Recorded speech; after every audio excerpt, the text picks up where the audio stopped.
వైఎస్ఆర్సీపీ చాలా బలంగా ఉంది అని అనుకుంటున్నా కదా. మా పంచాయతీలో మా మండలంలో 2 గ్రూపులు లేవు. వైసీపీ అన్న వాళ్ళు ఎవరైనా మగతనం ఉన్న మగాడు ఎవరైనా ఉంటే చేయగల 2 గ్రూపులు లేవు. మన కోసం మాట్లాడే వ్యక్తి, మన గ్రామాల కోసం రేపు అభివృద్ధికి పాటుపడతాడు, ఆయన మనం గెలిపించుకుంటే అనే కష్టమే ఎన్నికలు చేశారు తప్పితే ఆయన మోసం చేయాలని ఎవరు అనుకోలేదు. కాకపోతే శక్తిని మించి పనిచేశారు, అది నాకు ఖచ్చితంగా తెలుసు.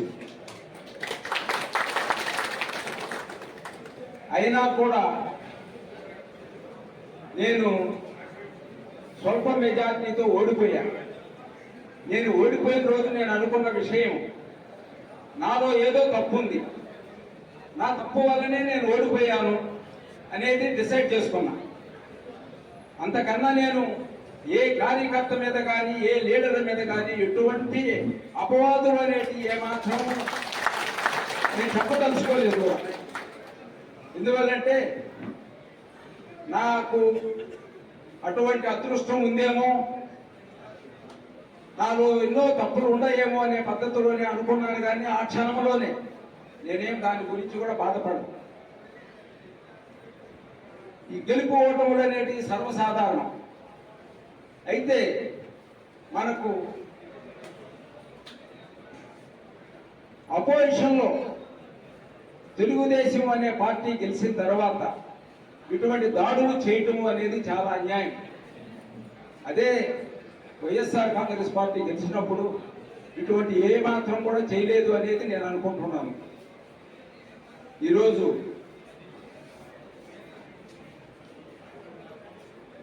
టీడీపీకి వైఎస్ఆర్ కాంగ్రెస్కి తేడా స్వల్పమే. అంటే ఏమి చేయాలనుకున్నా, ఎవరు ఏం చేయాలనుకున్నా వీళ్ళు కానీ వాళ్ళు కానీ తలపెడితే ఏదైనా చేయొచ్చు. అటువంటి పరిస్థితులు అనేటివి ఉండకూడదు. ఈరోజు 19లో వైఎస్ఆర్ కాంగ్రెస్ పార్టీ 151 సీటుతో గెలిచినా ఆ రోజు వాళ్ళు విర్రవీగినట్టు నాకేమాత్రం నేను ఎప్పుడు కూడా వెళ్ళలేదు. ఈరోజు వాళ్ళు గెలిచిన తర్వాత వాళ్ళు ఇటువంటి ప్రవర్తన చేయటం కూడా సరైన పద్ధతి కాదు. అయితే అది వాళ్ళ లీడర్స్ వాళ్ళ ప్రవర్తనలు వలనే ఇక్కడ ఈ కార్యకర్తలు కానీ కాన్స్టిట్యున్సీ లీడర్స్ కానీ ఈ విధంగా ప్రవర్తిస్తున్నారే కానీ లేకపోతే వీళ్ళు కూడా ఆ విధంగా బహుశా చేసి ఉండేవాడు కాదేమో అని అనుకుంటున్నాను. మన ప్రియతమ లీడరు జగన్మోహన్ రెడ్డి 100 సంవత్సరాల వయసు వచ్చిన మనిషి మాత్రం కాదు. ఆయనకు గట్టిగా 45-50 సంవత్సరాలే వయసు. ఆయన ముసలోడు మాత్రం కాదు. ఆయన మళ్ళా 29లో ఖచ్చితంగా ముఖ్యమంత్రి స్థానంలో కూర్చోవడం జరుగుతుంది. తరువాత ఎవరికి అంటే ఇదే కక్ష తీర్చుకోవాలనుకుంటే మాత్రం దీనికి డబల్గా తీర్చుకుంటారు. అటువంటి జరగనేను కూడా జరగనిచ్చరు కూడా. ఎందువల్లంటే ఇదే విధంగా చేసుకుంటూ పోతే మనుషులకి పశువులకి ఏ మాత్రం తేడా ఉండదు. ఇప్పుడు అదే కాకుండా మేము ఈ గొడవలు ఇవన్నీ గమనించి మేము 7 మంది ఎక్స్లు ఒకటి అనుకున్నాం. ప్రతి కాన్స్టిట్యున్సీలో మన కార్యకర్తలను కానీ మన లీడర్స్ని కానీ వాళ్ళకు ఒక ధైర్యాన్ని ఇవ్వాలా అంటే మనం ఒక్కొక్క మీటింగ్, ఒక్కొక్క మండలం, ఒక్కొక్క కాన్స్టిట్యున్సీలో ప్రతి నెల ఒక మీటింగ్ పెట్టుకున్నాం. ఏది చిన్న పొరపాటు జరిగినా సరే 7 ఎక్స్లు అందరూ వస్తారు. వచ్చి ఎవరికి ఏ ట్రీట్మెంట్ ఇవ్వాలో ఆ ట్రీట్మెంట్ ఇస్తాం మనం.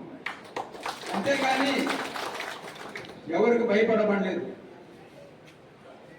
జగన్మోహన్ రెడ్డి ప్రతి ఒక్కరికి పథకాలు ఇచ్చాడు. ఆయన అనుకున్నది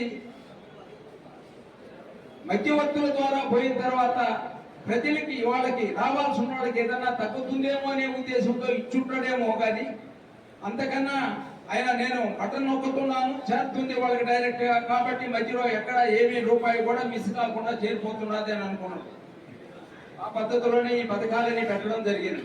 అయినా కూడా ఈ పథకాలు పథకాలు పెట్టాడు కానీ ఆయన చెప్పిన మాటల్లో కొంచెం చిన్న చిన్న తేడాలు ఉండిన దాని వల్ల అది ప్రతి ఒక్కళ్ళు ఈ ఓసీలు వేరే విధమైన అర్థాలతోటి ఈరోజు ఆయనకు వ్యతిరేక తీర్పు ఇవ్వడం జరిగింది.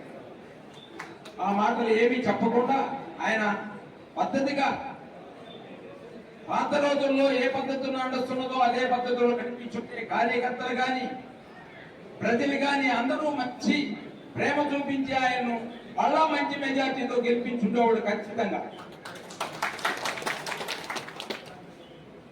అది నేను అనుకోవటం పొరపాటేమో నేను అనుకుంటున్నాను. సరే, అయినా కూడా జగన్మోహన్ రెడ్డి 50 సంవత్సరాలు వయసు ఉండే వ్యక్తి. ఖచ్చితంగా ఆయన మళ్ళా 29లో మంచి మెజార్టీతో ముఖ్యమంత్రి కావడం గ్యారెంటీ. అయితే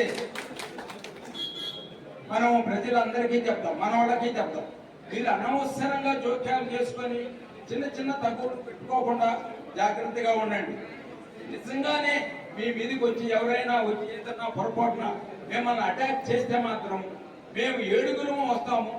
7 మండలం కాన్స్టెన్సీలో ఉండే ప్రతి లీడర్ని ప్రతి మనిషిని అందరినీ తోడు చేసుకొని అందరం అటాక్ చేద్దాం.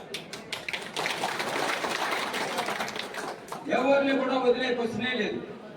వాళ్ళు మంచిగా ఉండాలా, మనము మంచిగా ఉండాలి. అంతేగాని ఏదో పవర్ ఉండాలని ఏదో చేద్దాము అని అనుకోవడం అనేది చాలా మూర్ఖత్వం. అది అటువంటి మూర్ఖత్వానికి పోకుండా ప్రతి ఒక్కళ్ళు ప్రజలు వాళ్ళే తెలుసుకోవాలి. తెలుసుకొని మనం ఈ పని చేయడం కరెక్ట్ కాదు. వాడు చేసే పనికి చంద్రబాబు నాయుడు వచ్చేమి వీళ్ళకి గోల్డ్ మెడల్ ఇవ్వరు. వీళ్ళు చేతకాంతనంతో పనులు చేసుకుంటున్నారు. ఇదే మనుషులు రేపు 29లో దానికన్నా వడ్డీతో సహా వీళ్ళు తెచ్చుకోవడం గ్యారెంటీ.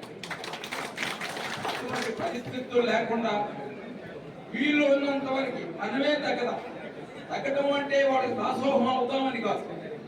అనవసరమైన తల దోచకుండా మంచి మనసుతోటి మంచితనంతో అందరం ఈ తలలో